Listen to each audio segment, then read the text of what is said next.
Alrighty, we somehow managed to reach 700 subscribers. Thanks for that. So it's time for another challenge. With Tundra Dungeon being the last dungeon left to conquer, it's time for Basic Blade versus Tundra Dungeon. The rules are simple. 1. I have to use the Basic Blade and Basic Handle. And 2. I have to solo 2 times difficulty Tundra Dungeon. That's it. There's no restriction on armors, guilds, or race, but I'm going to stick with my main Elf Cleric slot, just because I want to. To test the waters, I went into the dungeon with whatever build I had on last, which looks something like this. Fragrant Piercings, 2 Infusion Knight, Holy Ring, and Grapple Rune. With Fragrant Piercings, Stone Cleric, and Infusion Knight, and a Quickstep Ring infused. I've not run Tundra Dungeon in a long while, so I was really rusty, and it went terribly. Looking back, there's a good chance I could have made this work if I somehow remembered how to block. But past me was already set on changing my infusions and armor, so that's what I did. I grabbed my backpack berserker set from the bank and enchanted it with Flawless, since that was the most recently reworked enchant and I wanted to try it out. The new Flawless now gives the perk Perfection, which grants me a stacking buff every time I parry or iframe an attack. This buff stacks up to 5 times and grants a damage boost, speed boost, crit chance, and crit damage. The buff scales with how many stacks I have, and increasing the perk amount effectively increases the potency of the stacks. So I would have a 37.5% damage boost, a 75% speed boost, and a 25% crit chance and damage boost. However, taking unblocked damage will make me lose a stack, so any attack that multi-hits me will eat multiple stacks. To help me gain stacks effectively, I use the parrying ring to get this little buckler to parry with. For sustain, I'm using a heal rune because if I'm going to be doing this challenge as an elf cleric, I'm going to find a way to make use of being an elf cleric. For my infusions, I settled with 2 times Rotwood Fighter and a Spore Lane to proc Rotwood Fighter. Rotwood Fighter would convert poison damage into healing and give me some damage reduction while poisoned. And Spore Lane would let me poison myself if the enemy didn't poison me. I heavily focused on survivability because I decided to use Heal Rune for my main sustain, so I wanted an easy source of damage reduction and a way to prevent one of the ubiquitous damage over time effects in this dungeon. I also had a Quickstep Ring infused since I didn't bother changing it from my last build, and I just kinda think it's neat. With my loadout settled, it's time to get into the first actual run. For those who have forgotten, Tundra Dungeon basically consists of running TNT to 3 locations, beating the bosses in those 3 locations with the power cores, depositing the power cores to power the elevator, and finally defending the elevator until it's powered and escaping on it. Thankfully, I didn't have any trouble with running the TNT anywhere, but that was a small blessing in this painful challenge. The first boss is Omega Baddie, a massive baddie infused with Northern Kingdom technology through the binding power of the Void. This guy is the first gatekeeper of this challenge, and with his high damaging tornadoes, that while slow and very telegraphed, annihilate half of my HP if I miss a parry. The second move is a very fast flamethrower blast that deals low damage, but hits multiple times to remove all my flawless stacks if I miss the parry. Or if I do hit the parry, I can get all my stacks instantly and deal a massive amount of poise damage. His third move is a bunch of unblockable dash attacks while he's invincible. That while easy to dodge physically, slowly eats away at my will to live, just like editing this video. This is especially true when you get Omega Baddie down to 40% of its HP and it does its extra long dash attack chain.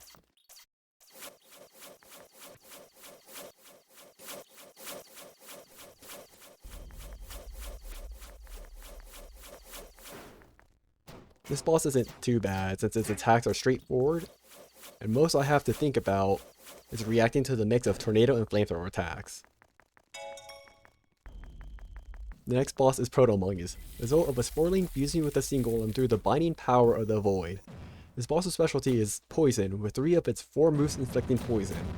Its first move is a volley of 5 poison shots that explode on impact, and will be my main source of poise damage and flawless stack gain. Well, in fact, this move can continue to fire if you poise break Protomungus during it through a parry. The second move is a large but low damage Poison Blast, followed by a Ground Pound. Poison Blast can sometimes be parried multiple times if I walk backwards during it, and is the second best way to deal poise damage. For the third move, Protomungus instantly slams into the ground with his Mega Dumpy and fires a poison shot. While this move deals low damage and the shot afterward can be parried to regain the lost wallet stack, having Proto-Mungus use this one move multiple times in a row makes me feel some very strong emotions. After reaching half health, Proto-Mungus starts using its fourth move, raising its arm high into the air and then slamming it down into the ground, which deals heavy damage and guard breaks anyone nearby, with a secondary aftershock covering most of the ground. This move, while easy to avoid by either running away or getting to high ground, slows the fight down significantly.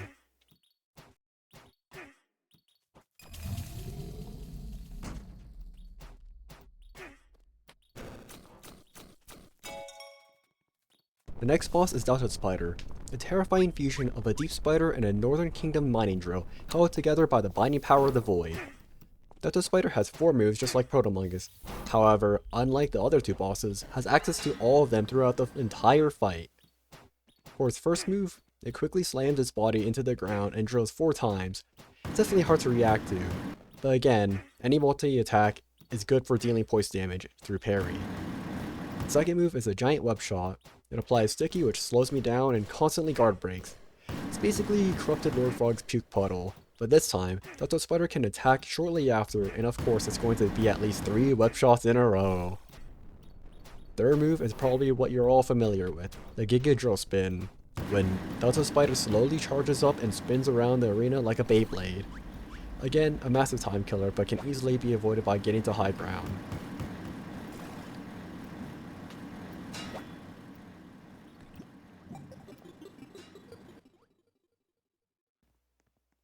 The fourth move has Delta Spider summoning 2 to 3 deep spiders, which is a death sentence for me. Flawless is terrible against multiple enemies, and I can easily get stun locked. But thankfully, I decided to change my armor for this fight. Going into this fight, I realized that I have invested way too much time into this run, so I'm going to play it as safely as possible. I'm wearing a full Turtle King set so I can auto block any attack that doesn't guard break me.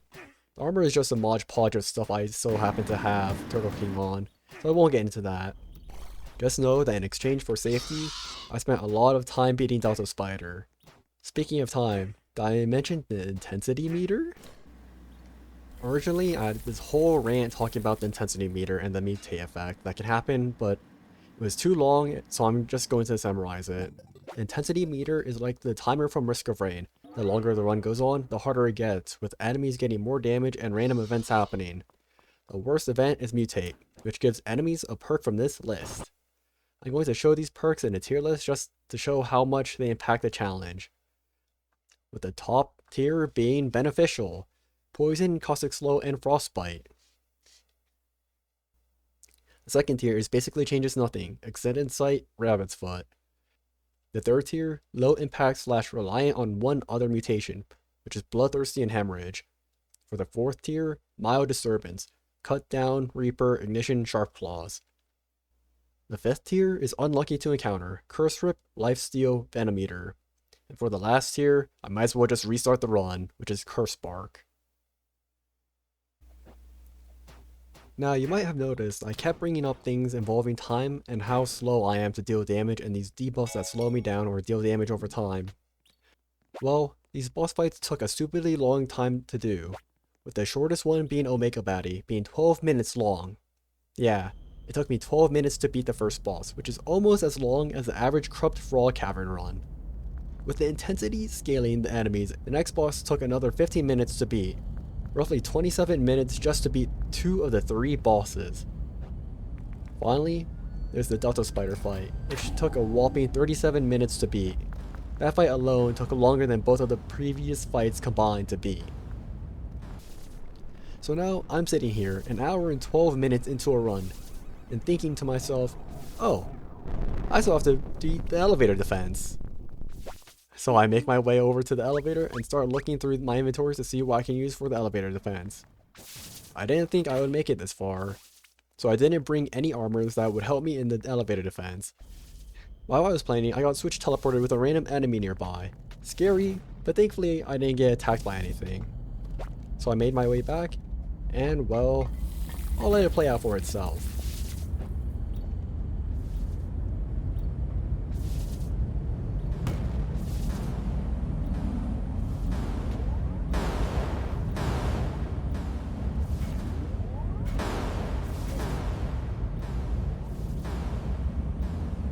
pretty anticlimactic. That run took an hour and 15 minutes and was supposed to be the whole video, but unfortunately I got so close and I felt like I could actually beat this challenge if I prepared better. So I looked across my other slots and decided to pilfer some armor from them to help me beat the elevator defense. I decided to use a spellproof glacial snapper helmet to minimize slowing effects, acidic proto-mungus chest and leggings to mass poison enemies, a quenched infection ring to help spread poison across enemies and heal, and a blazing winter wolf mount rune to help clear groups of enemies, get some mobility, and have an easy way to proc proto-mungus clouds. After another hour of boss beating, I got back to the elevator and started it as soon as I could, so I could not have another mishap. For the elevator defense, I have to defend the elevator from an endless horde of enemies for 2 minutes while not letting myself or the elevator die. Easy, right? Well, let's see.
This video is already getting pretty long, and I've spent enough time procrastinating on it, so I'll skip to my last attempt at this challenge. I switched one Rotwood Fighter infusion with Glacial Snapper because a random Cold Chill event giving me 40 seconds of 1 potency of slow is not fun. For the Delta Spider fight, I'm using the exact same armor that I'm using for the other bosses, but with Turtle King on it instead. For the elevator defense, I'm using a Tenacious Protomungus helmet instead, and I switched the Blazing and Quenched on my ring and rune after some testing from other past runs. With that out of the way, here's the shortened version of the run.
soon dead and gone, and you will never, never know. I live my life for you. Your song springs on tomorrow, like a bullet ripping through. Nothing can stop us now. We'll never cease to be. You will never know. Your hell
that, I've beaten the ice caverns using the basic blade. This challenge was really tough with how long a full run would take, especially when I only had enough motivation to try once a day. The challenge took a total of at least 564 minutes to beat over the course of 17 runs. If you made it this far, I'm sorry the video took so long to come out, and thanks for sticking with me for so long. I'll see you guys in the Northern Kingdom. Thanks for watching.